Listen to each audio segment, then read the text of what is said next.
మనిషికి జంతువుకి రెండు డిఫరెన్స్ ఒక చిన్న డిఫరెన్స్ పెట్టారు, చాలా చిన్నది. ఉమ్, కరచరణాది అవయవత్వం పశుత్వం అంటే ఏంటి? జంతువుకి మనలాగే చేతులు కాలంటే అది 4 కాళ్ళు అనుకోండి. తర్వాత ఇంద్రియాలు కన్ను ముక్కు చెవు నోరు, దానికి 4 ఉంది, దానికి కడుపు ఆకలి అన్నీ ఉంటాయి ఉన్నాయి. కానీ మనిషికి ఏంటి? కరచరణాది అవయవ జ్ఞానత్వం మనుష్యత్వం. ఇక్కడ ఒక్కటి పెట్టారు, జ్ఞానం అని పెట్టారు. అవును, జ్ఞానం అంటే ఏంటి అంటే ఏది కావాలి ఏది వద్దు మంచి అని తెలుసుకోవడం జ్ఞానం కదా. అవును, మనకు విచక్షణ, ఇది నాకు ఇది కావాలి, నాకు ఇది మంచిది, ఇది వద్దు నాకు ఇది చెడు అనేటువంటిది జ్ఞానాన్ని సూచిస్తుంది. అవును, జంతువుకి ఆ సొంత స్వేచ్ఛ లేదు కదా.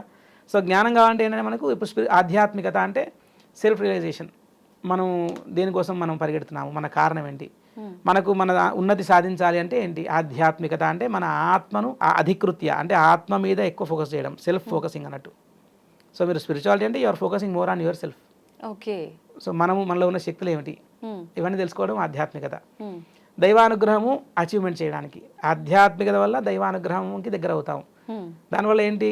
స్పిరిచువాలిటీ ఉన్నవాడు పైకి వెళ్ళటమే, కింద పట్టడం లేదు. ఇంకా అంటే వ్యాపారం చేసి నష్టపోయి కిందికి రావచ్చు, కానీ స్పిరిచువాలిటీ ఒక భక్తి మార్గం అటువంటిది ఎప్పుడు ఉన్నతే. ఇంకా మీరు అలా ఒక్కొక్క మెట్టు ఎక్కుతూ ఉంటారు. దానివల్ల ఏంటంటే ఆధ్యాత్మికంగా చాలా మంచి స్థాయికి వెళ్ళినప్పుడు మిగతా ఏవైతే ఈ విషయాలు ఉంటాయో మెటీరియలిస్టిక్గా ఉండే విషయాలు అవన్నీ మనకు తొందరగా వాటిని అచీవ్మెంట్ చేయడానికి మనకు శక్తులు వస్తాయి.